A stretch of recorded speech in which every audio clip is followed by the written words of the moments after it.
Now, there's a limit to what we can do. Sure.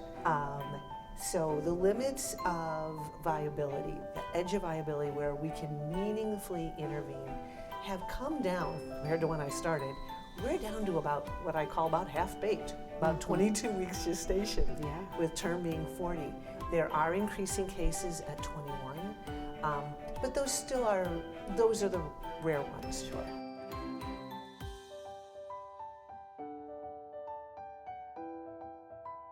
Hi there, this is Miriam Diallo, APLOG's Communications Manager, and I just wanted to pop in and let you know that this is going to be another one of those interviews where we had just too much good content to keep it to one episode. So we're going to split it in two, publish the first one this week, publish the next one next week. It's going to be a conversation between Dr. Christina Francis, Dr. Kerri Brackney, and Dr. Robin Pierucci on premature prelabor rupture of membranes, or PPROM, which is a topic that we've explored before on this podcast, but wanted to revisit. So I'll let Dr. Francis take it from here, and I hope you enjoy. Welcome to Caring for Both, a curbside consult series by the American Association of Pro-Life OBGYNs, or APLOG. On this podcast, we bring on experts to provide insights to support you as a medical professional in your life-affirming practice and career. I'm your host for today, Dr. Christina Francis, board-certified OBGYN and also CEO of APLOG. You may notice that we're not using the same remote setup as usual, and that's because I'm recording in person with our guests at our Matthew Bulfin Educational Conference here in Orlando, Florida. If you joined us at MBEC this year, you might recognize Dr. Kerri Brackney and Dr. Robin Pierucci from one of our plenary sessions, a panel discussion of medically and ethically difficult cases and how to approach them from a life-affirming perspective. But today we wanted to zero in just a little bit more on one example of those hard cases that we feel Dr. Brackney and Dr. Pierucci can address from the perspective of their respective specialties. So we're going to be talking about PPROM, or preterm premature rupture of membranes. This is a condition in which a pregnant woman's amniotic sac, of course, breaks before 37 weeks of pregnancy. But this complication does, I think, pose a significant ethical challenge for physician when it occurs prior to that age of viability or in that periviable period, when a preborn baby may or may not be able to survive outside of the womb. So Dr. Brackney is going to be able to address the considerations that physicians have when treating pregnant mothers and their preborn babies who are facing PPROM. She's double board certified in OBGYN as well as maternal fetal medicine. And Dr. Pierucci can then tackle the topic from the perspective of someone who takes care of these babies after they're born.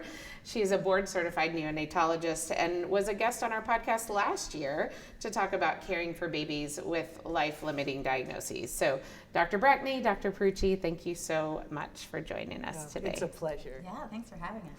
All right, well, I think we're going to just jump right in to PPROM. So Dr. Brackney, can you just give us a quick primer on maybe previable PPROM specifically, and what are its risks for mom and baby? Sure.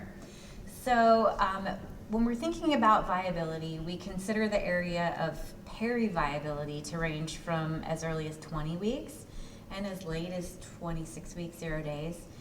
That whole time frame is sort of the periviable time frame. And then the actual kind of cutoff for viability is somewhat institution dependent. And so that's something you need to know for your hospital and your region. And if you live in a certain region, to maybe check at different hospitals in your area, because different hospitals have different cutoffs that they utilize, typically between 22 and 24 weeks, sometimes even early as 21 weeks. And so it is good to know that about your own institution and your own area. When we're talking about previable PPROM, we're typically talking about something that, where a mom's water breaks somewhere between about 14 weeks of pregnancy up until the time period of viability, whatever that is for your own institution. Sure. And then what are obviously we know that we don't want water to break early and there are some risks to baby, but what are the specific risks that we take into consideration when we're counseling patients, especially in this periviable period, both for mom and baby? Can you just review, like when you're counseling a woman, say, who comes in at 18 weeks and has ruptured membranes, what would be some of those risks that you would talk to her about if she decides to stay pregnant for her, and then also risks for baby? Sure. So I think the biggest thing we talk about is the risk of premature delivery. And that could be before the period of viability or after. And we talk about that briefly, and we talk about some of the specific fetal risks and neonatal risks associated with prematurity. But I also then involve my neonatology colleagues to give a lot more detail about the baby's risks and outcomes and possibilities, and to go into that detail. But then we also spend some time talking about the maternal risks and the maternal potentials for what can happen. So in particular, we spend some time talking about the risks of infection.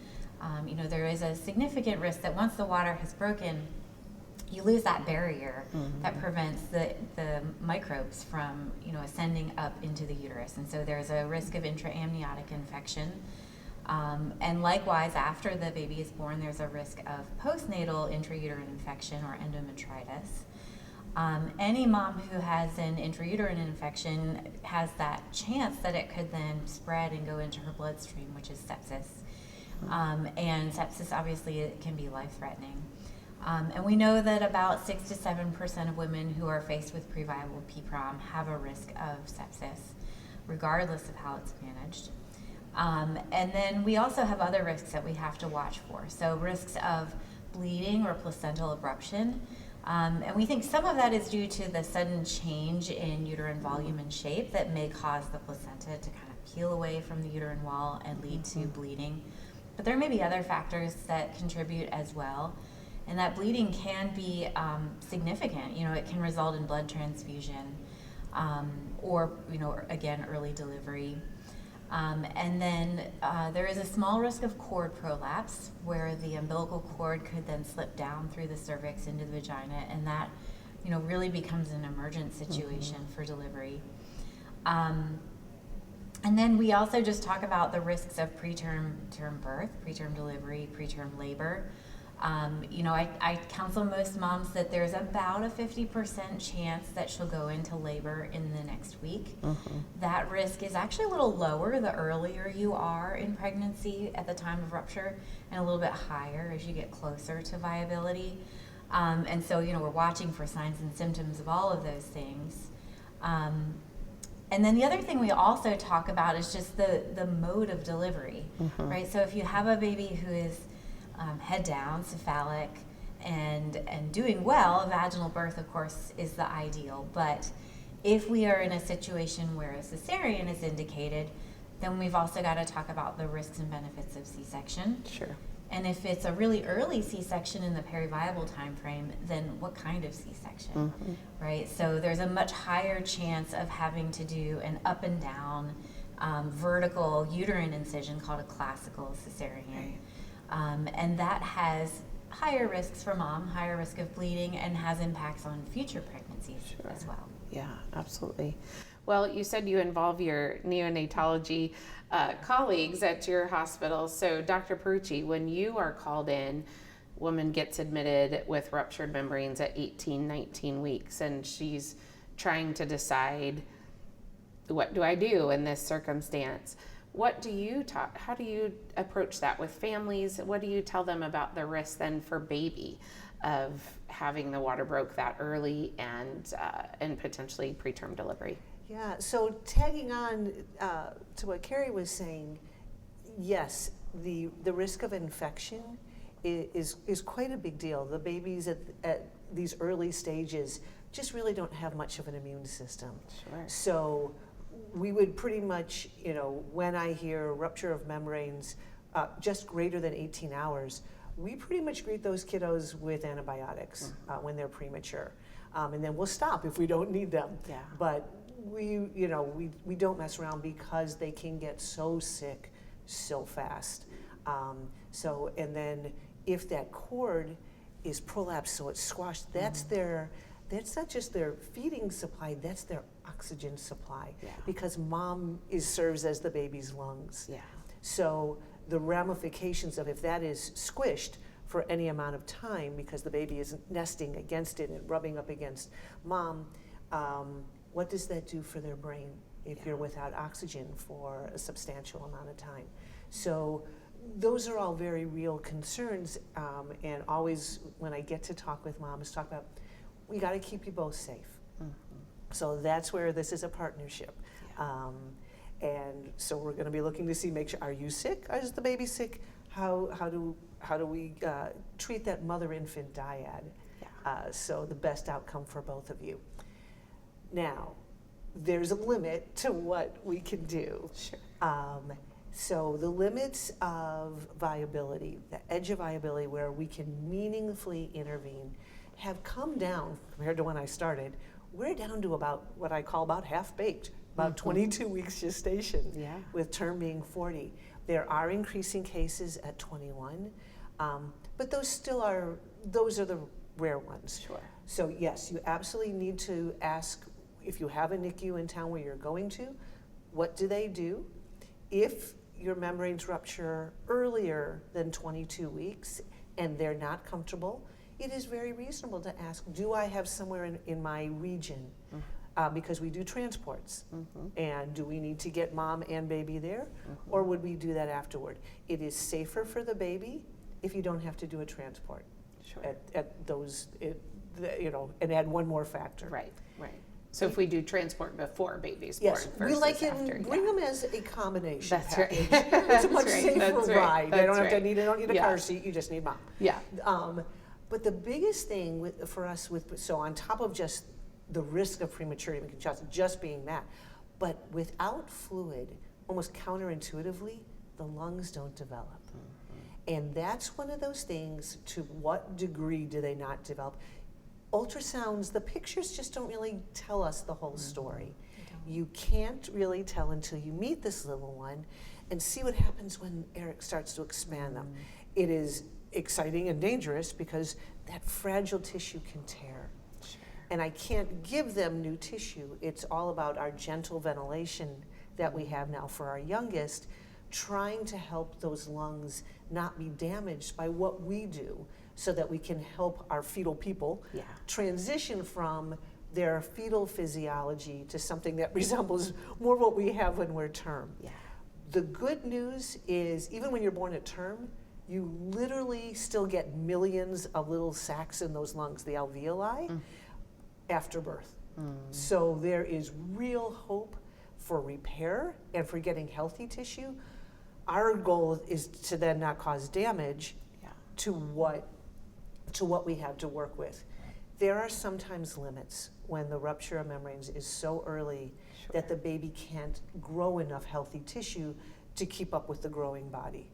I will say I love to be humbled by the babies beating the odds, but I also have to be honest and fair with parents, going, here's what I don't know. I'm not going to take away hope, but here's what responding to treatment looks like, and we're going to follow your baby. Here's what not responding to treatment looks like, and here's a reasonable time frame. Here's what you should see. And just being really transparent about this life is intrinsically valuable. How do we treat this little one well? Absolutely. Well, and Dr. Pierucci, can you share with our listeners, because I know you in particular at your center really wanted to improve the care that your center was giving for these babies at the edge of viability, and you saw that it was being done well in some other places throughout the country, and you wanted the same thing. Can you just briefly share with us what you did at your hospital? Because I think it will be an encouragement to other physicians that are listening, and the improvement you've been able to see in your outcomes at your institution. It is. Once again, it is so humbling and so exciting to say we're not just intervening for babies, they're going home healthier. I mean, that's, the hope of everyone. There are not guarantees. We don't get that at term. That's right. But having said that, Iowa probably has the best numbers, if not in the world, definitely in our country. And so we talk with them. And it is about how do we do this? And every institution has to look at their own institution. Okay, what things do we do? What are we already doing? What can we bring in and what can we learn from what others have? There are places that are doing what's called a small baby unit. I know, all my babies are small. But in our weird world, even smaller. Extra small. That's right. The itty bitty teeny weenies who are about the size of your hand. The kind of special areas we call small baby units. Sometimes it's just being prepared within a room to recreate it. Some hospitals actually have the space to have that. So everyone has their own imagination of this. But really working once again in partnership with our perinatal folks, prenatal steroids and moving those back so that if we're going to meaningfully intervene at 22 weeks, giving those steroids at 21 weeks, which is scary because their efficacy is really hopefully within a week, and no one has that crystal ball to say they're going to deliver. But if those membranes are already ruptured, how do we maximize the lung maturation as well as decreasing the chances of a bleed in the brain? We know steroids help. So absolutely, it is a partnership of getting everyone on board. And then having people actually believe we can do this helps. So it is everybody in, when these little guys arrived, changing specialized vents for our little ones that give different kind of ventilation than what we do even for older babies who can handle that expansion of that. So on jet ventilators that kind of wobble the air in, changing the entire environment of the NICU, decreasing what we call noxious or painful stimuli, which actually involves parents being more involved, not less. Who knew we need our parents? Hello, we needed scientists to tell us this? That's right. I mean, That's right. The babies neurologically develop better when parents are there, hearing their voices. We know that the connection between eyesight and vision, it's better when they hear this. We have our parents reading at the bedside. You don't have to read anything. I don't care if it's War and Peace or Dr. Seuss. Just hearing mom's voice helps. Touching them, and our nurses are so good about containing them as opposed to rubbing their skin because their nerves are closer to the surface. Kangaroo care, putting the babies right on mom. I can argue who it's best for as I watch mom's heart rate kind of calm down. You can watch the baby's heart rate, the oxygen index goes up. It is astonishing. We're good we are not mom and dad. We need them in the unit. So these kind of changes, both the technology, but also admitting that we need the parents in partnership, has changed how healthy these babies are going home. And it's just a privilege. The stats, they used to be abysmal for at 22 weeks, 11%, 10%. We are now 60 to 80% surviving for these kids. And surviving without major neurologic deficits. It is just jaw-dropping. Once again, I've seen sepsis. I've seen some babies not make it. I've seen babies go home with medical needs. But I've mostly seen families who say, I'm going to love them no matter what. And watching them fall in love with their babies, and the parents become the advocates for their babies in situations that, boy, no one signs up for this. But helping them go, you got this. Because no one is like, they don't have the medical education. They're like, this is intimidating. It's scary to be in here. And by the end, I'm like, so let me know when you want to be a nurse or a doctor because you got this. That's right. And it is such an incredible experience being at the service of them and watching these parents blossom. In the parents, as well as these little guys who, by the way, arrive with a personality. I love when there's twins because invariably one of them is the more outgoing twin. You can tell he's been kicking his sibling in utero. And the one is kind of mellow. And I just look at the parents and go, okay, who's responsible for this? And they invariably point to each other. And, that's right. That's right. But the babies arrive with that personality. Like I say, my job is how do I help them transition from that fetal physiology, I really get to take care of fetal people, to, like I say, closer to term, when you're more equipped to survive in air and out here without Yeah. being hooked up to mom. Yeah, absolutely. There, this is Miriam again. I hope you enjoyed today's episode. We've reached the end of part 1, but I look forward to seeing you for part 2, where Dr. Francis, Dr. Pierucci, and Dr. Brackney discuss how a physician can talk to a patient about a PPROM diagnosis. See you next week.